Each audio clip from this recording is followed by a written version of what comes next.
Halo sahabat Indonesia, kita ketemu lagi dalam acara Hot News. Kali ini super spesial karena ada nuansa klarifikasi ya. Beberapa hari yang lalu saya mewawancarai sahabat saya Arief Poyuwono. Beliau adalah Ketua Federasi Serikat Pekerja BUMN Bersatu. Dan pada waktu itu beliau menyatakan dengan tegas mendukung Undang-Undang Cipta Kerja. Saksikan dulu videonya berikut ini. Mas Arief justru setuju dengan Undang-Undang Cipta Kerja. Benar begitu? Oh, 100% saya setuju. Nah, tiba-tiba beberapa hari terakhir viral ada video yang dinarasikan oleh Mas Arief juga, tapi narasinya 180% berbeda. Nah, ini saya sebagai seorang teman dan Mas Arief sebagai seorang pendukung Jokowi harus mengklarifikasi kenapa ada narasi yang berbeda untuk kasus yang sama. Kata beliau ini dilakukan 7 bulan yang lalu. Kita lihat dulu penggalan kalimat Pak Arief 7 bulan yang lalu. Mari bersama-sama kita menolak Undang-Undang Omnibus Law yang akan hanya membuat ekonomi Indonesia semakin terpuruk, rakyat semakin miskin, sembako semakin mahal. Baik sahabat Indonesia, langsung saya akan menghubungi secara virtual Mas Arief Poyuwono yang sekarang ada di kantornya. Mas Arief, ini piye ini? Ya, ini ada video kemarin yang saya wawancarai Mas Arief viral. Sampai hampir 100.000 viewer. Belum lagi yang dipotong-potong orang toh. Semuanya mendukung Mas Arief karena Mas Arief memberikan warna baru dalam mendukung Undang-Undang Cipta Kerja. Nah, sekarang ada video baru nih. Saya telisik ini, mungkin nggak orang yang mirip dengan Mas Arief gitu ya. Ternyata kok kayaknya Mas Arief juga. Nah, menurut Mas Arief, ini penjelasannya seperti apa nih Mas? Monggo. Saya akui memang itu adalah video itu pada bulan Maret tanggal 10. Belum rame-ramenya COVID. Ya. Yeah. Itu terusan bergejolak. Pinjayan memanggil. Oh yang di Jogja? Ya, Indonesia memanggil. Di Jogja. Okay. Kawan-kawan turun untuk menolak Undang-Undang Omnibus Law yang tadinya namanya Cilaka. Cipta lapangan kerja, bukan Ciptaker. Ya kan? Nah, waktu itu memang itu masih belum sempurna. Artinya masih belum dibahas tentang klausul atau pasal-pasal yang akhirnya nantinya menguntungkan pihak buruh, ya, yang tadinya memang akan dipaksakan oleh beberapa oknum yang mungkin ingin memasukkan pasal-pasal yang sangat merugikan buruh, ya kan? Nah, maka dengan itu waktu itu organisasi mengambil keputusan bahwasanya kita harus menggalang mahasiswa untuk turun ke jalan. Ya. Waktu itu hanya Genjayan yang bergerak, Genjayan memanggil, ya, artinya dengan adanya gerakan Genjayan, makanya kan HAM juga tidak turun ke jalan kan, artinya di Genjayan sudah mengetahui bahwa ternyata Pak Joko Widodo mendengar hal-hal perubahan itu. Begitu juga ketika bulan April, ketika Serikat Buruh akan memaksa turun ke ke DPR dan kemudian Pak Jokowi bijaksana mengusulkan agar klaster Ciptaker dibahas paling terakhir. Ya, nah syukur klaster ketenagakerjaan ternyata yang selama ini disuarakan oleh orang-orang yang tidak bertanggung jawab mengatakan bahwasanya akan merugikan buruh, ternyata atas arahan Pak Presiden, Pak Jokowi, justru lebih melindungi kaum buruh. Lebih memberikan kepastian hukum tentang keberadaan kerjanya kaum pekerja. Setelah itu, makanya saya harus memberikan pendapat kepada teman-teman buruh bahwasanya Undang-Undang Ciptaker yang digunakan, yang diciptakan hari sebenarnya ini merupakan sebuah keberanian ya, revolusioner dari Pak Jokowi, di mana pemerintahan Pak Jokowi ini mewariskan peraturan-peraturan dan perundangan-perundangan yang contohnya di Ketenagakerjaan Undang-Undang Nomor 13 Tahun 2003 itu tidak memberikan keberuntungan. Ya, lalu juga perundang-undangan tentang investasi, tentang segalanya yang dihasilkan oleh pemerintahan-pemerintahan yang lalu. Investor dalam dan luar negeri pun banyak korupsi. Mas, Ya, saya potong dulu, Mas Arief. Saya potong dulu. Ya. Jadi kesimpulannya, yang Mas Arief protes itu materinya bukan Undang Ciptaker seperti sekarang. Bukan. Oke. Bukan. Jadi yang dulu yang kita protes itu kan namanya cilaka. Oke, cipta lapangan kerja. Cilaka kan, cipta lapangan kerja. Oh, Bukan berarti cipta selama 7 bulan kerja, ini mendapatkan banyak masukan ya, Presiden dan DPR ya? Ya, Pak Jokowi banyak mendapatkan masukan dari berbagai serikat buruh ya, Oke. termasuk dari kita. Ya, Oke. kita memberikan masukan melalui DPR RI yang mengurusnya. Ya, waktu itu ternyata Golkar yang lebih mendengarkan Akomodatif ya. dari kaum buruh ya dibanding dengan partai-partai yang lainnya ya. Oke. Mengajak diskusi dengan teman-teman buruh dimiliki untuk kaum buruh untuk memastikan kaum buruh bisa mendapatkan ketetapan pekerjaannya.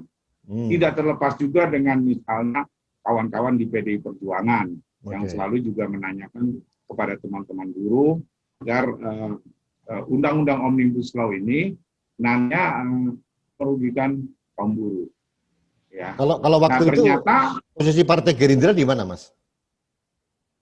ya posisi Partai Gerindra kan waktunya bagian daripada yang harus menghasilkan Undang-Undang Omnibus Law ini. Oke. Ya kan? Tetapi kan kita lihat artinya peran daripada Partai Gerindra waktu itu, saya masih di Gerindra kan, waktu itu Madra kan. Artinya saya juga memberikan masukan, tetapi ya nggak pernah ada lah ya, tidak intens artinya ya, dibandingkan teman-teman sering dua partai besar ini, PDI Perjuangan dan Golkar ya. Makanya hasilnya smooth kan sebenarnya kan. Hasilnya bahwa misalnya contoh aja tentang ya. Nah, mengenai Undang-Undang Ciptaker inilah banyak dibicarakan antara parpol dengan serikat buruh. Ya. Nah, waktu video itu yang saya menghimbau kepada masyarakat untuk turun bulan yang lalu. Itu 7 bulan yang lalu. 7 bulan yang lalu. Ya, ketika saat perjalanan Ciptaker ya kan, federasi karena banyak masukan dari federasi juga didengar, ya kan, kita mulai mengatakan bahwa Undang-Undang Ciptaker ini sebenarnya menguntungkan bagi buruh, mempermudah pengusaha untuk melakukan investasi di Indonesia, dan memotong garis korupsi, pungli, dan yang selama ini korupsi dan pungli itu menjadi musuh bersama sebenarnya dari teman-teman buruh dan para pengusaha. Karena kenapa? Pengusaha akhirnya dengan pungli yang tinggi, dengan pungutan yang dari daerah-daerah yang sebenarnya tidak harus dikeluarkan, belum lagi biaya silumannya, ya, senang. Yang dulu tuh mereka menjadi alasannya bahwa buruh tidak bisa mendapatkan kesejahteraannya karena high cost ekonomi, yaitu dari pungli, dari korupsi, dari pungutan-pungutan perda. Ya, jadi kan? juga mengatakan juga menciptakan lapangan kerja baru ya, Mas? Ya, salah satunya itu. Artinya begini, dulu ini kan usaha masuk ke Indonesia malas atau investor masuk katanya gaji buruhnya terlalu gede, buruhnya suka ribut. Nah, ketika kita tanya ke pengusaha, salah satu hambatan ekonomi biaya tinggi dan tidak bisa memberikan kesejahteraan bagi buruh dan membayar gaji buruh secara layak, itu karena itu, Mas, karena pungli, karena peraturan yang panjang. Simpang siur gitu ya? Oke. Ah, iya. Nah, dengan infrastruktur yang kurang tersedia. Nah, sekarang kan Pak Jokowi ternyata sudah membangun infrastruktur. Loh, kok masih begini ya pengusahanya? Oh, ternyata karena perundang-perundangan yang bertumpang tindih ini yang membuat panjang dan menjadi sumber korupsi. Akhirnya perusahaan tidak efisien. Akhirnya yang menjadi korban adalah gaji buruh kecil. Nah, sekarang ini pengusaha tidak bisa lagi alak untuk tidak. Persoalannya adalah setiap tahun itu Indonesia itu mendaftar angkatan baru, angkatan kerja baru, ya 1 juta lulusan S1, D3, ya 2 juta dari SMA. Saya menghitung 1 jutanya itu mudah, karena di Indonesia ini kurang lebih ada 4.500 akademi. Ya kan? Nah, kalau yang setiap tahunnya sekitar 200 plus sudah mendekati 1 juta angkatan kerja baru yang lulusan S1, D3. Oke. Ya kan? Belum lagi yang SMA. Itu kerja. Mas Arief. Sementara, ya Mas. Ya, jadi sementara ada COVID nih. Oke. Ditambah lagi dengan COVID, Mas. Ekonomi yang tambah lagi pengangguran yang mencapai 5 juta. Ya kan? Memang ternyata ini disertai ya, kalau menurut saya dari spiritualnya ya, kayaknya Tuhan menyertai dia. Ujuk-ujuk di Omnibus Law, ya kan, tahu ada COVID. Artinya kan, nah kalau tidak ada ide ataupun tidak ada maksud untuk membuat undang-undang cipta kerja, gitu. Kok nggak dilalani? Ada pandemi menghasilkan pengangguran banyak, penutupan perusahaan. Nah, kalau udah begitu kan, artinya pengangguran akan banyak. Belum angkatan kerjanya, timbul undang-undang cipta kerja. Artinya ini sebuah berkat ya dari Yang Maha Kuasa, undang-undang cipta untuk bisa menyelamatkan perekonomian Indonesia dan masyarakat Indonesia. Oke, Mas Arief. Negara lain nggak ada loh seperti ini. Iya. Ya. Oke, Mas Arief. Jadi kembali ke masalah yang klarifikasi ini, berarti standing opinion Mas Arief sampai detik ini tetap mendukung undang-undang cipta kerja.